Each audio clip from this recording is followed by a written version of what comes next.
Bismillahirrahmanirrahim. Assalamu alaikum, dear students. I hope all of you are fine at home. Today we will have a look on exercise of chapter number 7.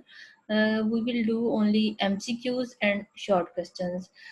First of all, we will do MCQs. MCQs are very important for you because in your paper, objective part, that is of 17 marks, in that part the MCQs mostly come from exercise. So you must do MCQs in all the exercises. So we will do MCQs. The first one MCQ in this chapter is the state of hybridization of carbon atom in methane is. Now in case of methane, carbon atom is attached with 4 other atoms. So whenever carbon atom is attached with 4 other atoms, its hybridization is sp3. So A option is correct, sp3 hybridization. Second MCQ is in tertiary butyl alcohol, the tertiary carbon is bonded to. Tertiary carbon is that carbon which is attached with 3 other carbons. So in case of tertiary butyl alcohol, carbon is attached with 3 carbons, and this is alcohol. It means on one side it have OH group. So carbon is attached with 3 carbons and one OH group. So there is no hydrogen that is directly attached with hydrogen. So the answer will be no hydrogen atom. D part is correct, no hydrogen atom. Number 3 is which set of hybrid orbitals has planar triangular shape? तो planar triangular shape कब होगी? जब हमारे पास 3 orbitals होंगे वो एक दूसरे से मैक्सिमम 120 के एंगल पे होंगे. तो ऐसे और 3 ऑर्बिटल्स जो प्लेनर ट्रायंगुलर शेप में होते हैं वो तब होते हैं जब हमारे पास sp2 हाइब्रिडाइजेशन होती है. तो C option is correct, sp2 hybridization. Now next MCQ is the chemist who synthesized urea from ammonium cyanate was. अब इसमें 4 ऑप्शन है, बर्जीलियस, कोल्बे, वुलर एंड लिवॉइजर. तो scientist who prepared urea from ammonium cyanate was Wooler. So C option is correct, Wooler. Now number 5 MCQ is linear shape is associated with which set of hybrid orbitals? Linear shape is associated when there are only 2 orbitals and they arrange at a maximum distance of 180. So 2 orbitals are possible with sp hybridization. So A option is correct, sp hybridization. Number 6 MCQ is a double bond consists of 2 sigma bonds, 1 sigma and 1 pi bond, 1 sigma and 2 pi bonds, and 2 pi bonds. So one thing that you have to remember that whenever first bond is formed between 2 atoms, this is sigma bond. And when second bond is formed, it is pi bond, and third bond is also a pi bond. So in double bond, there are 2 bonds. So one will be sigma bond and one will be pi bond. So B option is correct, 1 sigma bond and 1 pi bond. Now number 7 MCQ is ethers show the phenomena of. Ethers show the phenomena of position isomerism, functional group isomerism, metamerism, cis trans isomerism. ethers आप isomerism में पढ़ चुके हैं कि ethers जो है वो metamerism show करते हैं. मेटामेरिज्म क्या है? जिसमें फंक्शनल ग्रुप की साइड पे जस्ट कार्बन्स का नंबर चेंज होता है. तो ethers में कौन सा फिनोमेना होता है? Metamerism. So C option is correct, metamerism. Now, number 7 MCQ is select from the following the one which is alcohol. आप फंक्शनल ग्रुप्स पढ़ चुके हैं. तो अल्कोहल के लिए फंक्शनल ग्रुप होता है अगर कार्बन के साथ OH ग्रुप प्रेजेंट हो. तो इन सारे कंपाउंड्स में से फर्स्ट कंपाउंड है जिसमें कार्बन के साथ OH ग्रुप प्रेजेंट है. सो this is an alcohol. A option is correct. This is alcohol. Now next, students, we have short questions. In exercise there are many long questions and short questions, but most of which are answered in your textbook. There are only few whose answers are not present in book, so we will discuss here only those whose answers are not in the textbook. So the question is, why is ethene an important industrial chemical? Question ये है कि ethene जो है वो industrial level पे क्यों important है? तो इंडस्ट्रियल लेवल पे वही चीज इंपॉर्टेंट होगी जो ज्यादा यूज होगी, या कहाँ यूज हो रही है। हम इस क्वेश्चन के आंसर में ये बताएंगे कि इथीन कहाँ कहाँ यूज होती है, उसी से हमें उसकी इंपॉर्टेंस पता चलेगी। So it's first use is it's used for the manufacture of polythene, a plastic material used for making toys, cables, bags, boxes. Polythene, polythene क्या है? आप इसकी सिंपलेस्ट एग्जांपल डेली लाइफ में ले सकते हैं। ये शॉपिंग बैग्स जिस मटेरियल के बने हुए हैं, दैट इज पॉलीथीन। तो यहाँ से आप इसकी इंपॉर्टेंस का अंदाजा लगा सकते हैं कि कितने शॉपिंग बैग्स डेली हर घर में यूज होते हैं। तो इथीन जो है, इसकी पॉलीमराइजेशन से हम पॉलीथीन बनाते हैं, और वो पॉलीथीन जो है वो हर किस्म के प्लास्टिक मटेरियल्स बनाने में यूज होती है। Number 2 is for artificial ripening of fruits. अब सारे फ्रूट्स जो हैं वो दरख्तों पर ही राइप नहीं होते, बल्कि ऐसा किया जाता है कि अभी वो राइप होने में कुछ टाइम होता है, तो उन्हें वहां से उतार लिया जाता है, उनको पैक किया जाता है डिब्बों में, और फिर उस पैकिंग के अंदर कुछ मटेरियल्स ऐसे रख दिए जाते हैं जो उस फ्रूट को राइप होने में हेल्प करते हैं। तो इथीन भी एक ऐसा ही मटेरियल है जिसको यूज किया जाता है। अगर आपने देखा हो घर में कभी, जैसे वो डिब्बे में बंद फ्रूट आया हो, जब उसको ओपन करते हैं तो उसके अंदर से एक छोटा सा बैग, प्लास्टिक बैग निकलता है, तो उस प्लास्टिक बैग के अंदर क्या होता है? इथीन। ये फ्रूट को राइप होने में हेल्प करती है। नेक्स्ट है एज अ जनरल एनेस्थेटिक, यानी सेंसलेस करने के लिए, इसको एनेस्थीसिया के लिए यूज करते हैं। Next use is for preparing mustard gas. Mustard gas की प्रिपरेशन में यूज होती है। अब मस्टर्ड गैस क्या है? ये एक केमिकल है that was used in world war 1। अब कह रहे हैं इसका नेम मस्टर्ड गैस क्यों है? क्योंकि इसकी जो स्मेल है वो मस्टर्ड लाइक है। और नेक्स्ट वो कह रहे हैं कि it's not a gas but high boiling liquid है। जब इसको एयर में छोड़ा जाता है तो छोटे छोटे ड्रॉपलेट्स की फॉर्म में ये एयर में बिखर जाता है, इसलिए इसका नाम मस्टर्ड गैस रखा गया है। और ये पावरफुल वेसिकेंट है। अगर जहां पर स्किन से टच होता है वहां पे स्किन को बर्न कर देता है, आबले बन जाते हैं स्किन पे, that is known as vesicant. ये थे इथीन के यूजेस। तो अगर पूछा जाए कि why is ethene industrially important, तो उसमें आप इथीन के यूजेस लिखेंगे। नेक्स्ट एक क्वेश्चन है एक्सरसाइज में कि explain the type of bonds and shapes of the following molecules using hybridization approach. First molecule is ethane, then ethene, और थर्ड वन है इथाइन। इसमें कार्बन और कार्बन में बच्चों ट्रिपल बॉन्ड है। Next is formaldehyde, and the next one is methyl chloride. इसमें जो first three हैं इनकी हाइब्रिडाइजेशन हम पहले ही डिस्कस कर चुके हैं, तो आज हम सिर्फ फॉर्मेल्डिहाइड और मिथाइल क्लोराइड की हाइब्रिडाइजेशन डिस्कस करेंगे। तो सबसे पहले हमारे पास ये फॉर्मेल्डिहाइड। फॉर्मेल्डिहाइड का अगर हम फार्मूला देखें तो इसमें कार्बन के साथ 2 हाइड्रोजन अटैच्ड हैं और ऑक्सीजन के साथ इसका डबल बॉन्ड है। तो ओवरऑल इसमें कार्बन जो है वो 3 एटम्स के साथ अटैच्ड है, 2 हाइड्रोजन्स एंड 1 ऑक्सीजन। तो हम पहले ही पढ़ चुके हैं कि जब भी कार्बन 3 एटम्स के साथ अटैच्ड होगी तो इसकी हाइब्रिडाइजेशन sp2 होगी, क्योंकि 3 एटम्स के साथ अटैच होने के लिए इसको 3 हाइब्रिड ऑर्बिटल्स रिक्वायर्ड हैं।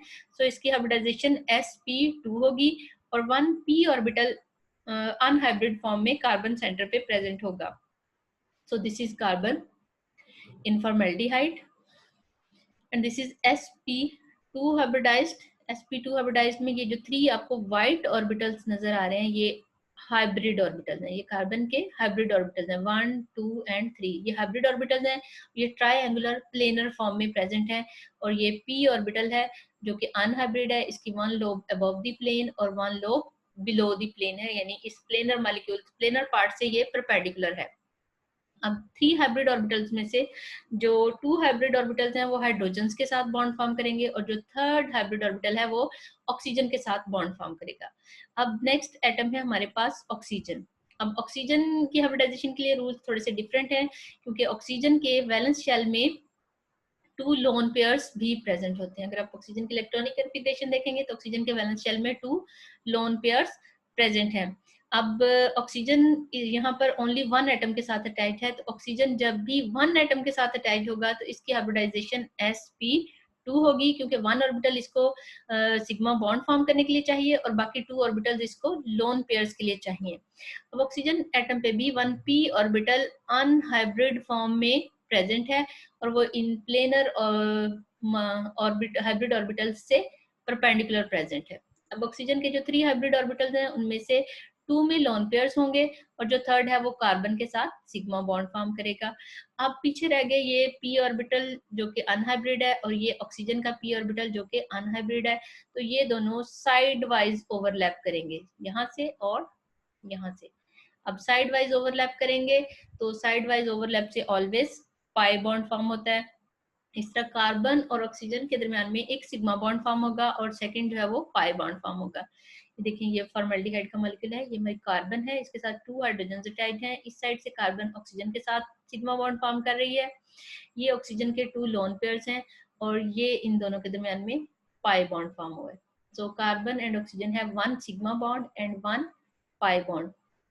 These 3 orbitals are sp2 hybrid and these 3 of oxygen are also sp2 hybrid, and the p orbitals which are unhybrid they are forming pi bond. So this is formaldehyde molecule with carbon with 2 hydrogens and 1 oxygen, और इसकी geometry है triangular planar, क्योंकि जब भी sp2 hybridisation होगी तो geometry triangular planar geometry होगी। Now next example है हमारे पास मिथाइल क्लोराइड CH3Cl। अब हमने सबसे पहले देखना है कि मिथाइल क्लोराइड में जो कार्बन है वो कितने एटम्स के साथ अटैच है। मिथाइल क्लोराइड में कार्बन 3 हाइड्रोजन और 1 क्लोरीन के साथ अटैच है, तो ये टोटल बनते हैं 4 एटम्स। कार्बन जब भी 4 एटम्स के साथ अटैच होगी तो इसकी हाइब्रिडाइजेशन sp3 होगी। अब हम कार्बन को देखते हैं। ये कार्बन की ग्राउंड स्टेट इलेक्ट्रॉनिक कॉन्फ़िगरेशन है 1s2 2s2 and 2p2। Ground state में Pg हमारे पास वैकेंट है, but for bond formation carbon excited state में जाएगी और उसके बाद हाइब्रिडाइजेशन होगी। जब एक्साइटेड स्टेट में जाएगी तो S से 1 इलेक्ट्रॉन Pz में जाएगा और उसके बाद फिर यहाँ पर sp3 हाइब्रिडाइजेशन होगी। sp3 हाइब्रिडाइजेशन के बाद 4 हाइब्रिड ऑर्बिटल्स बनेंगे। हर एक को sp3 हाइब्रिड ऑर्बिटल कहेंगे। हर ऑर्बिटल में 1 इलेक्ट्रॉन प्रेजेंट होगा, हर एक की शेप और एनर्जी सेम होगी। अब ये हमारी central carbon sp3 hybrid orbital 1 2 3 and 4, ये 4 ऑर्बिटल्स sp3 हाइब्रिड ऑर्बिटल्स हैं। इनमें से जो 3 ऑर्बिटल्स हैं वो 3 हाइड्रोजन्स के साथ सिग्मा बॉन्ड फॉर्म करेंगे। अब पीछे बच गया ये 4th sp3 हाइब्रिड ऑर्बिटल, इसने क्लोरीन के साथ बॉन्ड फॉर्म करने हैं। अब अगर हम क्लोरीन को देखें, क्लोरीन ग्रुप 7A का मेंबर है। इसके वैलेंस शेल में टोटल 7 इलेक्ट्रॉन्स हैं। 7 में से जो 6 इलेक्ट्रॉन्स हैं वो 3 लोन पेयर्स की फॉर्म में प्रेजेंट है 1 2 एंड 3। सॉरी 6 इलेक्ट्रॉन जो है वो 3 लोन पेयर्स की फॉर्म में प्रेजेंट है। अब जो 7th इलेक्ट्रॉन है वो pz ऑर्बिटल में प्रेजेंट है। अब वो pz orbital sp3 hybrid orbital के साथ एंड टू एंड ओवरलैप करेगा और इस तरह sp3 और p ऑर्बिटल में सिग्मा बॉन्ड फॉर्म होगा। ठीक है, तो मिथाइल क्लोराइड में कार्बन की हाइब्रिडाइजेशन sp3 है। चारों sp3 हाइब्रिड ऑर्बिटल्स में से जो 3 हैं वो हाइड्रोजन्स के साथ सिग्मा बॉन्ड फॉर्म करेंगे और जो एक है वो क्लोरीन के p ऑर्बिटल के साथ सिग्मा बॉन्ड फॉर्म करेगा।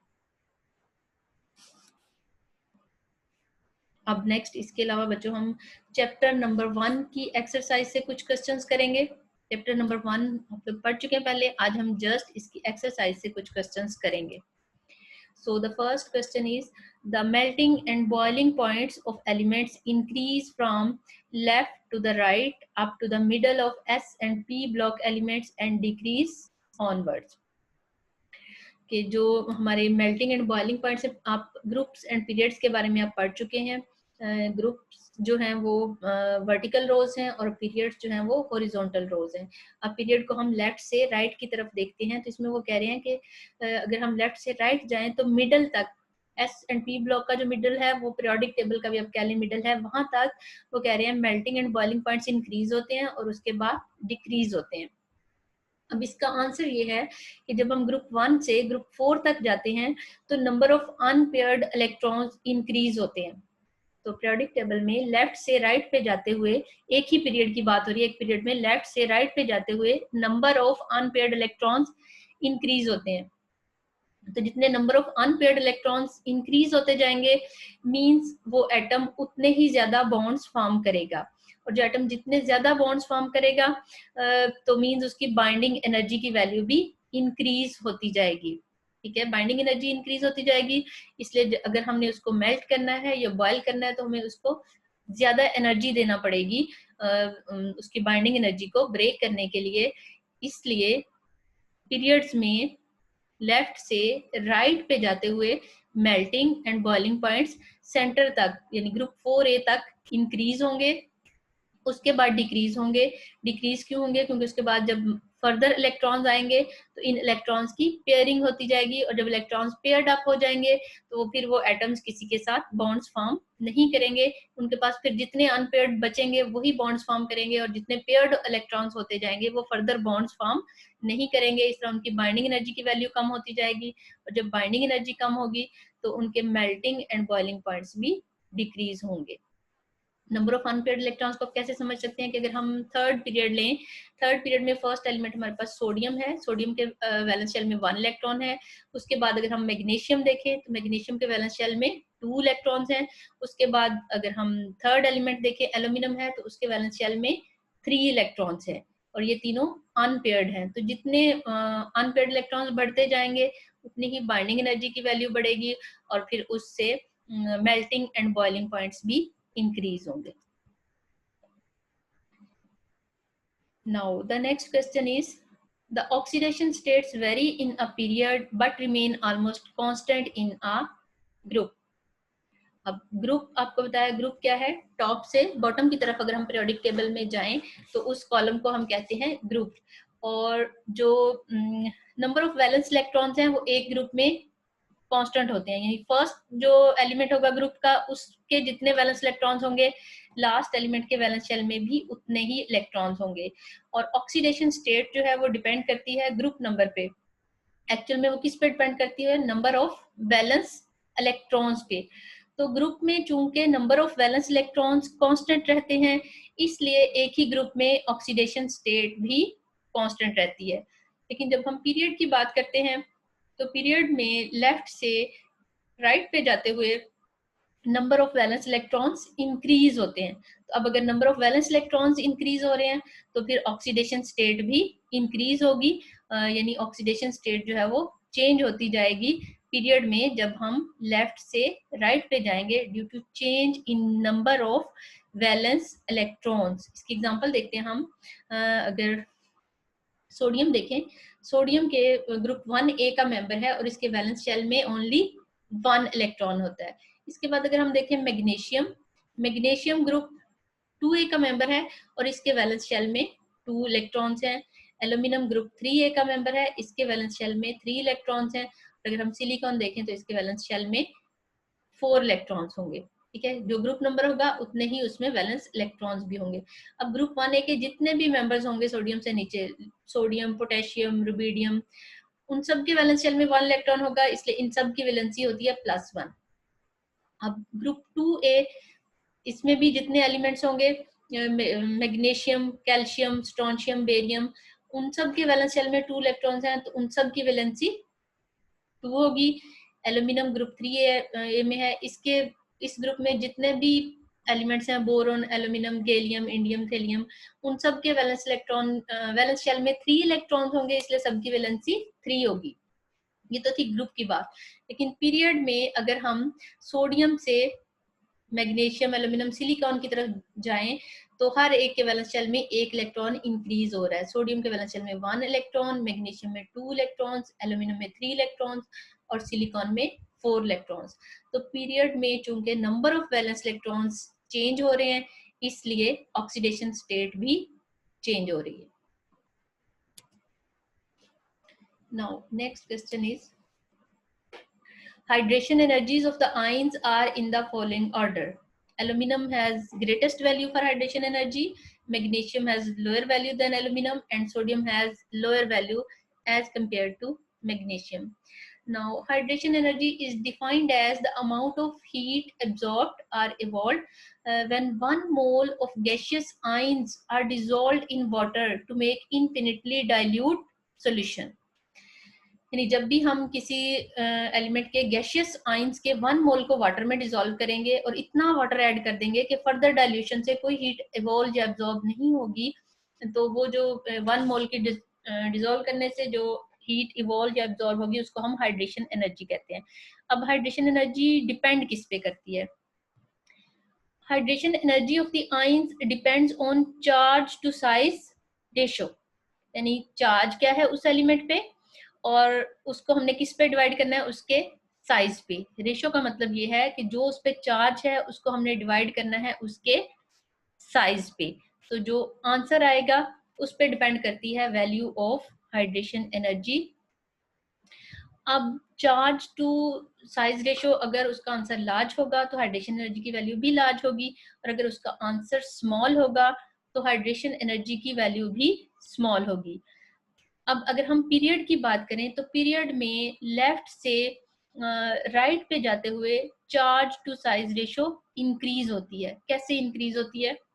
देखिए, अगर हम सोडियम देखें, सोडियम पे +1 चार्ज है, मैग्नीशियम पे +2 चार्ज है और एल्यूमिनियम पे +3. ये एक ही पीरियड के मेंबर्स हैं. पहले सोडियम आता है, फिर मैग्नीशियम और फिर एल्यूमिनियम आता है. देखिए, चार्ज तो इंक्रीज हो रहा है, +1 +2 +3, लेकिन पीरियड में जो अपने साइज का ट्रेंड पड़ा है, साइज लेफ्ट से राइट पे जाते हुए डिक्रीज होता है. पीरियड में लेफ्ट से राइट पे जाते हुए साइज डिक्रीज होता है, लेकिन इन पे जो चार्ज है वो इंक्रीज हो रहा है. इसका मीनिंग ये है कि सोडियम का साइज सबसे बड़ा होगा, मैग्नीशियम का साइज उससे छोटा होगा और एल्यूमिनियम का साइज उससे भी छोटा होगा. अब देखें, चार्ज तो इंक्रीज हो रहा है लेकिन साइज डिक्रीज हो रहा है. तो जब हम charge to size ratio find out करेंगे सोडियम के लिए, मैग्नीशियम के लिए, एल्यूमिनियम के लिए, तो सोडियम से मैग्नीशियम तक जाते हुए चार्ज टू साइज रेशो का आंसर इंक्रीज होता जाएगा. अब चूंकि सोडियम से एल्यूमिनियम तक जाते हुए charge to size ratio increase हो रही है, इसलिए सोडियम से एल्यूमिनियम की तरफ जाते हुए हाइड्रेशन एनर्जी की वैल्यू भी इंक्रीज हो रही है. इसलिए हम कहेंगे कि पीरियड में जब भी हम लेफ्ट से राइट पे जाएंगे तो हाइड्रेशन एनर्जी की वैल्यू इंक्रीज होगी, क्योंकि पीरियड में चार्ज तो इंक्रीज हो रहा है और उसके नीचे जो साइज है वो डिक्रीज हो रहा है. अब डिनोमिनेटर में जो चीज डिक्रीज हो रही है तो जो ओवरऑल आंसर आएगा वो इंक्रीज हो जाएगा, बड़ा हो जाएगा. इसलिए जब भी पीरियड की बात होगी तो हाइड्रेशन एनर्जी की वैल्यू इंक्रीज होगी. Now the next question is, ionic character of halides decreases from left to right in a period. Halides, ionic character of halides decreases from left to right in a period. Halides क्या हैं? Halogens जो दूसरे compound elements के साथ compounds बनाएंगे उनको हम कहते हैं हेलाइड्स.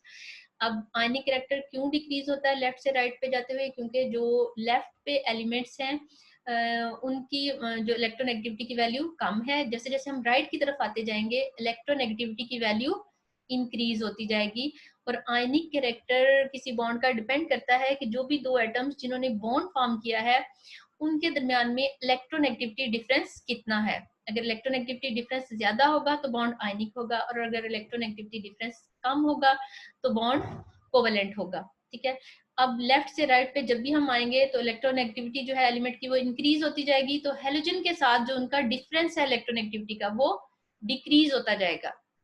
अब दोनों एटम्स का जो बाइंड कर रहे हैं, अगर इलेक्ट्रोनेगेटिविटी डिफरेंस डिक्रीज होता जाएगा तो उनका आयनिक कैरेक्टर भी डिक्रीज होता जाएगा. यही रीजन है कि पीरियड में लेफ्ट से राइट तक आते आते आयनिक कैरेक्टर हेलाइड्स का डिक्रीज हो जाता है.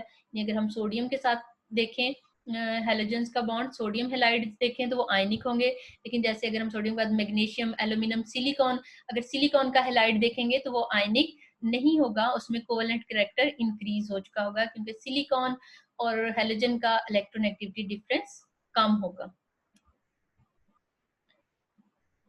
अब नेक्स्ट क्वेश्चन है कि एल्कली मेटल्स गिव आयनिक हाइड्राइड्स। अब हाइड्राइड्स क्या है? हाइड्रोजन के दूसरे एलिमेंट्स के साथ जो भी कंपाउंड्स हैं उनको हम हाइड्राइड्स कहते हैं। अब एल्कली मेटल्स जो कह रहे हैं आयनिक हाइड्राइड्स होते हैं, उसकी रीजन ये है इलेक्ट्रोनेगेटिविटी डिफरेंस, कि अल्कली मेटल्स और हाइड्रोजन के दरमियान जो इलेक्ट्रोनेगेटिविटी डिफरेंस है वो ज्यादा है, इसलिए अल्कली मेटल्स जो हैं उनके हाइड्रोजन के साथ जो कंपाउंड्स हैं वो आयनिक होंगे। जब दी टू एटम्स जो बॉन्ड फॉर्म कर रहे हैं अगर उनमें इलेक्ट्रोनेगेटिविटी डिफरेंस ग्रेटर देन 1.7 होगा तो बॉन्ड आयनिक होगा, अगर वो लेस देन 1.7 होगा तो बॉन्ड कोवेलेंट होगा। Now the next question is, although both sodium and phosphorus are present in the same period of the periodic table, yet their oxides are different in nature. Sodium oxide is basic while phosphorus oxide is acidic in character. इसका answer ये है कि period में जब भी हम left से right की तरफ जाते हैं तो जो भी एलिमेंट है उनमें बेसिक कैरेक्टर डिक्रीज होता जाता है और एसिडिक कैरेक्टर इंक्रीज होता जाता है। अगर हम पीरियोडिक टेबल में देखें तो ग्रुप 1A से लेके ग्रुप 7A तक, तो देखें जो ग्रुप 1A है इसके सारे एलिमेंट्स बेसिक हैं। ग्रुप 2A में बेरिलियम के अलावा जो बाकी एलिमेंट्स हैं वो बेसिक हैं। 2B में कैडमियम और मरकरी बेसिक हैं। 3A में थैलियम बेसिक है। 4A में देखें अपर 2 एलिमेंट्स जो हैं वो एसिडिक हैं और जो लोअर 3 हैं वो एम्फोटेरिक हैं। इसी तरह 5A में नाइट्रोजन और फास्फोरस एसिडिक हैं, लोअर मेंबर्स एम्फोटेरिक हैं। 6A में सारे ही मेंबर्स एसिडिक हैं और 7A के भी सारे ही मेंबर्स एसिडिक हैं। तो इस चार्ट से हमें ये पता चल रहा है कि जो लेफ्ट साइड पे एलिमेंट्स हैं वो बेसिक हैं, जो राइट साइड पे एलिमेंट्स हैं वो एसिडिक हैं और सेंटर में कुछ एलिमेंट्स हैं वो एम्फोटेरिक हैं। एम्फोटेरिक का मीनिंग ये है कि उनमें एसिडिक प्रॉपर्टीज भी हैं और बेसिक प्रॉपर्टीज भी हैं। अब सोडियम जो है वो बेसिक है जबकि जो फास्फोरस है वो एसिडिक है। देखिए यहाँ से हमें नजर आ रहा है कि सोडियम बेसिक है और फास्फोरस एसिडिक है। दिस इज सोडियम और ये किस पार्ट में है? In basic part. And this is phosphorus और ये किस पार्ट में है? एसिडिक पार्ट में। इसीलिए जो सोडियम का ऑक्साइड है, अब सोडियम खुद बेसिक है इसलिए इसका ऑक्साइड भी बेसिक होगा। यानी अगर हम इसके ऑक्साइड को वाटर में डिसॉल्व करेंगे तो सोडियम हाइड्रोक्साइड फॉर्म होगा और सोडियम हाइड्रोक्साइड एक बेस है। जबकि फास्फोरस का ऑक्साइड इसको अगर वाटर में डिसॉल्व करेंगे तो फास्फोरिक एसिड बनेगा। फास्फोरस खुद एसिडिक है तो इसका ऑक्साइड भी एसिडिक है, इसको वाटर में डिसॉल्व करेंगे तो वो एसिड फॉर्म करेगा। तो अब रीजन क्या है कि ये पीरियोडिक ट्रेंड है प्रॉपर्टीज में, पीरियोडिक टेबल में जब भी हम पीरियड में लेफ्ट से राइट की तरफ जाएंगे तो बेसिक कैरेक्टर डिक्रीज होगा और एसिडिक कैरेक्टर इंक्रीज होगा। जी स्टूडेंट्स आज के लिए इतना ही। अगर इसमें कोई भी आपको कंफ्यूजन हो, कोई क्वेश्चन हो आपका तो आप पूछ सकते हैं। अल्लाह हाफिज।